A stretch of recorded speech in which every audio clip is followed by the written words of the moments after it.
मौसम सरमा में विंटर्स में हार्ट अटैक ज़्यादा होते हैं, जिनमें खाली एडल्ट्स ही नहीं बल्कि जवान भी, जो हमारे यूथ है, वो भी इन्वॉल्व हो रहे हैं। तो मैं बाकी सब जो हमारे डॉक्टर्स हैं वो तो बोल ही रहे हैं कि क्यों, ये इसकी वजह क्या है, इसके वजूहात क्या है, बट इसमें मैं ये ऐड करना चाहता हूँ कि खाली मौसम सरमा की ही वजह से ये नहीं हो रहा है। मौसम सरमा तो कश्मीर में पहले भी था, हज़ारों साल से चलता आ रहा है, और इनफैक्ट मौसम सरमा उतना भी सीवियर नहीं है होता है आजकल जितना कि पहले होता था। पहले तो बर्फ़ 5-5, 6-6 फीट जमा हो जाती थी। आजकल तो हम देख रहे हैं, अभी फ़िलहाल के लिए अभी तक एक भी स्नोफॉल नहीं हुआ। तो कहने का मतलब ये है कि सर्दी और ठंड के अलावा भी कुछ चीज़ें हैं जो इस हार्ट अटैक्स और बीमारियों में रोल अदा करते हैं। जैसे आजकल हमारा खाना पीना ठीक नहीं है, हमारा चलना फिरना ठीक नहीं है, हम एक्टिविटी नहीं करते हैं, हम एक्सरसाइज नहीं करते हैं, हम हेल्दी फूड्स नहीं खाते हैं, हमारे बच्चे जंक फूड खाते हैं, हमारी जो यूथ है drugs and smoking and alcohol में इन्वॉल्व्ड है। अगर बात करें मौसम सरमा की, तो आप सबको पता है कि जैसे ही जम्मू कश्मीर में मौसम सरमा आता है तो बहुत सारे हेल्थ इश्यूज लोगों को हो जाते हैं। और अभी एक मेन मुद्दा जो कि जम्मू कश्मीर में देखने को मिल रहा है कि हार्ट अटैक्स का प्रॉब्लम फेस करना पड़ रहा है लोगों को। कुछ लोग तो ऑलमोस्ट 24-25 ईयर्स कुछ नौजवान होते हैं जब उनकी हार्ट अटैक की वजह से मौत वाक़या होती है। तो आज इन्हीं मुद्दों के रिलेटेड हमारे साथ डॉक्टर जुबैर रशीद मौजूद है, जो कि एक हार्ट सर्जन है। सबसे पहले हम इनका इस्तकबाल करते हैं हमारे प्रोग्राम में और इनसे तफसीलन जानने की कोशिश करेंगे कि इन चीज़ों से कैसे बचा जाए, कैसे लोगों को एहतियात बरतने की ज़रूरत है जब ऐसी चीज़ें उनको फेस करनी पड़े। सर, सबसे पहले आपका इस्तकबाल है, आपने हमें अपना कीमती वक्त दिया। अस्सलाम वालेकुम। शुक्रिया। आपसे जानना चाहेंगे, अगर बात करें विंटर्स की, तो अभी विंटर्स शुरू हो गए हैं। 21 दिसंबर से जुलाई कलान शुरू हो गया है। तो अगर इस हवाले से देखा जाए, जैसे ही मौसम सरमा एंटर हो जाता है कश्मीर में, तो उसके बाद हम देखते हैं कि जो बूढ़े होते हैं या जो बच्चे नौजवान होते हैं, उनमें जो है अब कॉमनली देखा जाता है हार्ट अटैक आता है। तो इसकी क्या वजह आपको लग रही है? देखिए, ये बहुत कॉमन टॉपिक हो रहा है आजकल के मौसम सरमा में विंटर्स में हार्ट अटैक ज़्यादा होते हैं, जिनमें खाली एडल्ट्स ही नहीं बल्कि जवान भी, जो हमारे यूथ है, वो भी इन्वॉल्व हो रहे हैं। तो मैं बाकी सब जो हमारे डॉक्टर्स हैं वो तो बोल ही रहे हैं कि क्यों, ये इसकी वजह क्या है, इसके वजूहात क्या है, बट इसमें मैं ये ऐड करना चाहता हूँ कि खाली मौसम सरमा की ही वजह से ये नहीं हो रहा है। मौसम सरमा तो कश्मीर में पहले भी था, हज़ारों साल से चलता आ रहा है, और इनफैक्ट मौसम सरमा उतना भी सीवियर नहीं है होता है आजकल जितना कि पहले होता था। पहले तो बर्फ़ 5-5, 6-6 फीट जमा हो जाती थी। आजकल तो हम देख रहे हैं, अभी फ़िलहाल के लिए अभी तक एक भी स्नोफॉल नहीं हुआ। तो कहने का मतलब ये है कि सर्दी और ठंड के अलावा भी कुछ चीज़ें हैं जो इस हार्ट अटैक्स और बीमारियों में रोल अदा करते हैं। जैसे आजकल हमारा खाना पीना ठीक नहीं है, हमारा चलना फिरना ठीक नहीं है, हम एक्टिविटी नहीं करते हैं, हम एक्सरसाइज नहीं करते हैं, हम हेल्दी फूड्स नहीं खाते हैं, हमारे बच्चे जंक फूड खाते हैं, हमारी जो यूथ है drugs and smoking and alcohol में इन्वॉल्व्ड है, they have a very erratic lifestyle. तो ये सब चीज़ें इसमें एडअप हो जाती है, जिसकी वजह से जो हमारी यूथ और जो बुजुर्ग है वो ज़्यादा इन्वॉल्व हो गए हैं इन हार्ट की बीमारियों में। और मौसमी सरमा में लंग्स की भी बीमारियां होती है, जिससे वो भी एक वजह है जिससे हार्ट अटैक हो सकता है। तो ये दोनों मिलके इसको एक सिनर्जिस्टिक इफेक्ट बनाते हैं, जिससे हार्ट अटैक्स कॉमन हो गए हैं।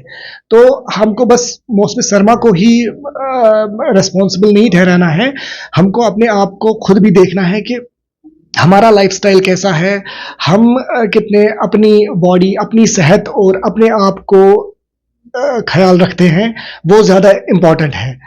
और जितना हम मतलब अपने आप का ख्याल रखेंगे, अपने आप अपनी सेहत का ख्याल रखेंगे, एक्सरसाइज करेंगे, हेल्दी फूड खाएंगे और अल्लाह का शुक्र अदा करेंगे, तो उतना हम सेहतमंद और सेहतियाब रहेंगे। आपसे जानना चाहेंगे, अभी आपने कहा कि हार्ट अटैक का अगर देखा जाए तो लोग अभी का नौजवान की ही ज्यादा बात करें, अभी ड्रग्स में और स्मोकिंग में जो है, ड्रग्स की ही बात करें तो कॉमनली ड्रग्स में हमारा नौजवान इन्वॉल्व हो रहा है। तो क्या इसके असरात हार्ट पे भी देखने को मिल सकते हैं? लंग्स पे तो होता है यह असरात, लेकिन क्या हार्ट पे भी इसका कोई इम्पैक्ट देखने को मिल सकता है? जी बिल्कुल, ये तो साइंटिफिकली भी प्रूवन है और रिलीजियसली भी प्रूवन है कि ड्रग्स, नशे वाली चीज़ें या जिसमें टबैको आता है, स्मोकिंग आती है, अल्कोहल आता है और बाकी आजकल के जो नेवर ड्रग्स जो यूज़ होते हैं एडिक्शन वाले, तो वो डायरेक्टली हार्ट के जो मस्कुलेचर है, जो हार्ट की सेल्स है, जो हार्ट की बनावट है, उस पे डायरेक्ट असर करते हैं। वो उसमें एक तो जो हार्ट के वाल्व्स होते हैं, जिनको हम वाल्व भी बोलते हैं, उनमें भी असर होता है, उनमें भी इन्फेक्शन हो सकता है इन ड्रग्स की वजह से। और उससे ज़्यादा जो हार्ट की जो रगें हैं, जो अपनी रगें होती है, ब्लड सप्लाई होती है, खून का बहाव होता है, वो भी सिकुड़ जाती है इन ड्रग्स की वजह से। जब ये जो नसें हैं जो सिकुड़ जाती है, ऑलरेडी सिकुड़ी हुई है ड्रग्स की वजह से, जब फिर सर्दी का मौसम आता है या मौसम सरमा आता है, तो सर्दी की वजह से और सिकुड़ जाती है। तो करीबन जैसे अगर 100% खून का बहाव चल रहा है और ये 100% 50% हो रहा है ड्रग्स से, और जब सर्दी का मौसम आता है और 50% ये बहाव कम हो जाता है, तो जिससे हार्ट अटैक होने के, हार्ट ब्लॉक होने के खतरे रहते हैं, डेंजर्स रहते हैं। तो दिस इज द रीजन कि इसीलिए ये कॉमन है। तो डॉक्टर साहब, आपसे जानना चाहेंगे, चूंकि आप एक हार्ट सर्जन हैं, तो आपसे जानना चाहेंगे किस तरीके के केसेस आते हैं आपके पास और किस तरीके से उनका इलाज हो जाता है? क्या कभी कोई उनको ऐसी कॉम्प्लिकेशन हो जाती है जिस वजह से उनका इलाज करना मुश्किल हो जाता है? जी, हार्ट के अमराज जो है, हार्ट के जो बीमारियां हैं, ऑलरेडी वो कॉम्प्लेक्स होती ही है, क्योंकि heart is the main organ जिससे सारी बॉडी में, यहाँ तक कि ब्रेन में, किडनीज में, पेट में, इंटेस्टाइन्स में खून पहुंचता है। जब हार्ट का मेन मेन जो सोर्स है, जो वही जब वही बैठ जाता है, तो सारी चीज़ें अफेक्ट हो जाती है, चाहे वो किडनीज हो, पेशाब की प्रॉब्लम हो जाती है, हाजमे की प्रॉब्लम हो जाती है अगर स्टमक या इंटेस्टाइन्स में होता है। हार्ट, चूँकि लंग्स में भी जो खून का बहाव है हार्ट की वजह से होता है, तो लंग्स में भी प्रॉब्लम हो जाती है। तो ये सब चीज़ें जब तक हार्ट ठीक ना हो, तब तक सारे सिस्टम्स इन्वॉल्व हो जाते हैं इसमें।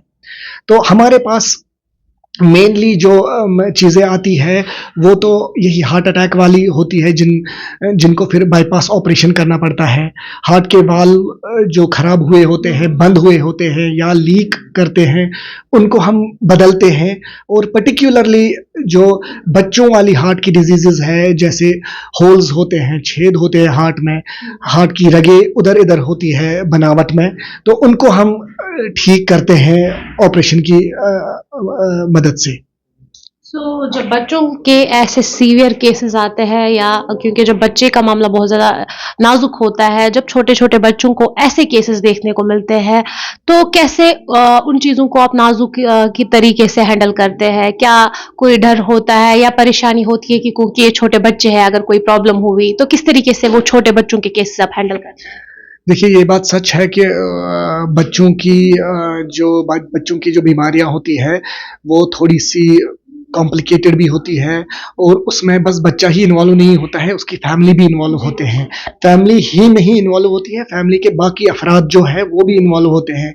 सो हमको उस टाइम बहुत ही प्रिसिशन से, बहुत ही एहतियात से बच्चे के माँ बाप को, बच्चे के घर वालों को ये काउंसल करना पड़ता है कि हाँ, ये जो बीमारी है, इसमें ट्रीटमेंट करना ज़रूरी है, इसमें कोई दो राहें नहीं होती है। तो उसी हिसाब से बच्चा है, ताकि हम अल्लाह से वही चाहते हैं कि हम उनका इलाज अच्छी तरह से कर सके ताकि वो अपनी लाइफ अच्छी तरह से जी सके, स्कूल जाए, करियर बनाए, पढ़ें, अपनी जो एम्बिशंस हैं उनको फॉलो करें। बट एक बार ये सब ट्रीटमेंट ठीक से हो जाए, अच्छे से हो जाए, तो वो बिल्कुल मेरी तरह और आपकी तरह नॉर्मल लाइफ स्पेंड कर सकते हैं। तो आफ्टर सर्जरी, जब आप सर्जरी करते हैं एज पर योर स्टेटमेंट, तो जब आप सर्जरी करते हैं, चाहे वो बच्चा हो या मतलब बालिग इंसान हो, तो सर्जरी के बाद कितने टाइम तक उनको रेस्ट करना पड़ता है, और क्या फिर खाने पीने में कोई उनको एहतियात होता है? देखिए, यही मैं ये इस पॉइंट पे मैं ज़्यादा स्ट्रेस डालना चाहता हूँ कि जो भी हार्ट की सर्जरी है आजकल बहुत सोफिस्टिकेटेड है, और आजकल हार्ट की सर्जरियाँ उतनी डेंजरस नहीं मानी जाती जितना पहले का था, या आजकल के हमारे लोगों में जो कॉन्सेप्ट है कि हार्ट की सर्जरी है, बस अब कुछ पता नहीं क्या होगा क्या नहीं होगा। तो ये वही मैं बोल रहा हूँ कि ये इम्पोर्टेंट है कि एक बार हार्ट की सर्जरी जिसको ज़रूरत होगी उसको हो जाए, अच्छी तरह से हो जाए, तो वो बिल्कुल जैसे मैंने बोला आपकी तरह और मेरी तरह नॉर्मल रहेगा लाइफ लॉन्ग। उनको कोई परहेज़ की ज़रूरत नहीं है, खाने पीना वो अच्छी तरह से कर सकते हैं, वो खेल सकते हैं, स्कूल जा सकते हैं, अपना काम कर सकते हैं, बिजनेस कर सकते हैं, ट्रैवल कर सकते हैं।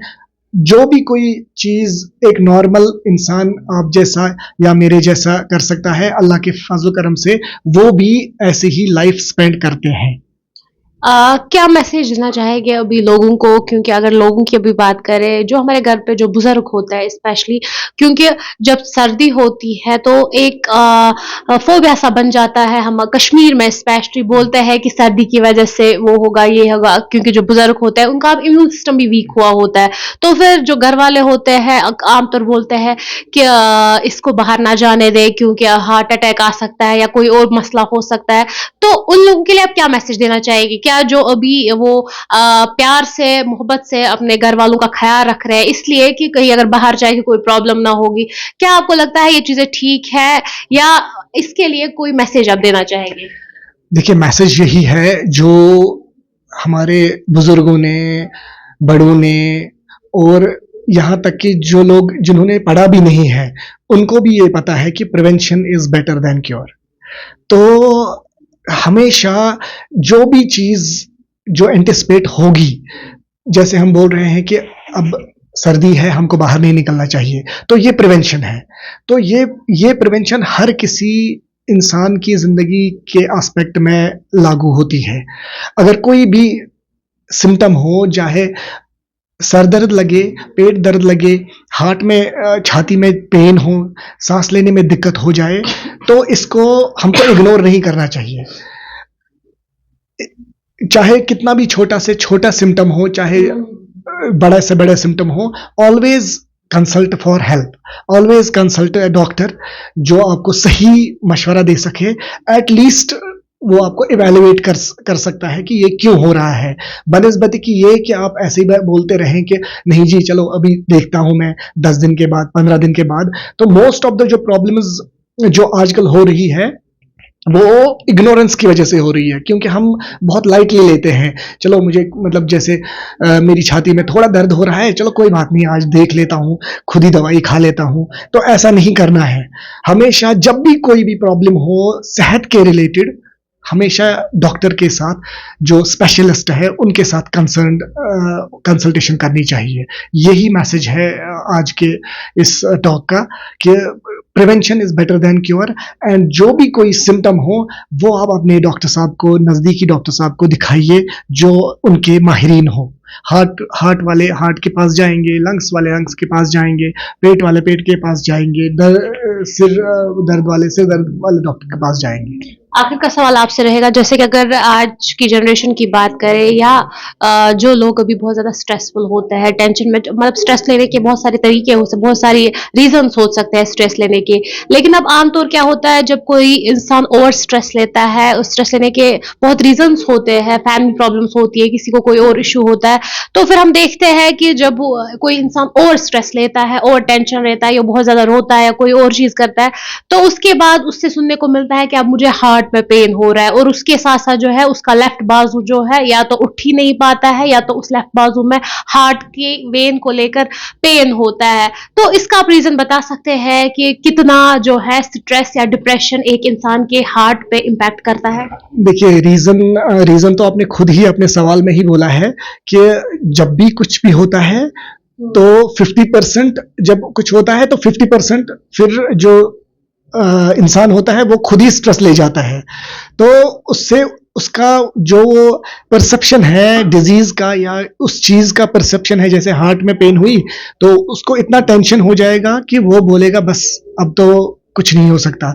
तो इस टेंशन की वजह से ये डबल इफेक्ट हो जाता है।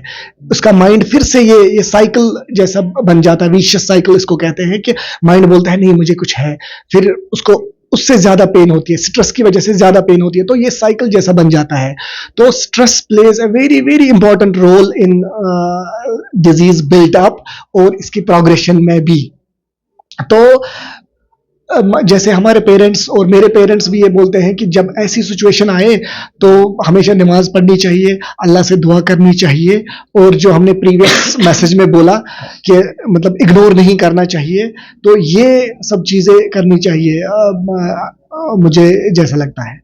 चलिए बहुत बहुत शुक्रिया। तो नाज़रीन, अभी आपने देखा हमने यहाँ पर डॉक्टर जुबैर रशीद से बात की जो कि एक हार्ट सर्जन है और उनसे हमने तफसीलन जानने की कोशिश की क्योंकि आज एक मिथ बन गई है जिससे बताया जा रहा है घरों में ज़्यादातर लोग अभी कश्मीरी लोग बोलते हैं कि हार्ट अटैक का ये रीज़न है कि सर्दी है। हाँ, वो भी एक रीज़न है लेकिन मेन रीज़न वो नहीं हो सकता है क्योंकि और भी बहुत सारी प्रॉब्लम्स है, हेल्थ इश्यूज होता है जिस वजह से हार्ट अटैक के ज़्यादा चांसेस बढ़ जाते हैं। कोई पर्सन ज़्यादा स्मोकिंग करता है और स्मोकिंग करता है या कोई और ऐसी चीज करता है, ड्रग करता है, तो उससे भी ज्यादा है हार्ट अटैक के चांसेस होते हैं। और जो सर्दी होती है तो वो उस चीज के लिए प्लस पॉइंट बन जाती है। और साथ ही साथ अब जो भी हमारे साथ अभी नाज़रीन लाइव में जुड़े हुए थे तो वीडियो को ज्यादा से ज्यादा शेयर कीजिएगा क्योंकि ये वीडियो जो है बाकी लोगों के लिए हेल्पफुल साबित हो सकता है जो भी ऐसी प्रॉब्लम से जूझ रहे हैं। दीजिए इजाजत, अल्लाह हाफिज। लाइव नहीं था, लाइव नहीं था, रिकॉर्डिंग हाँ, recording, you will edit it.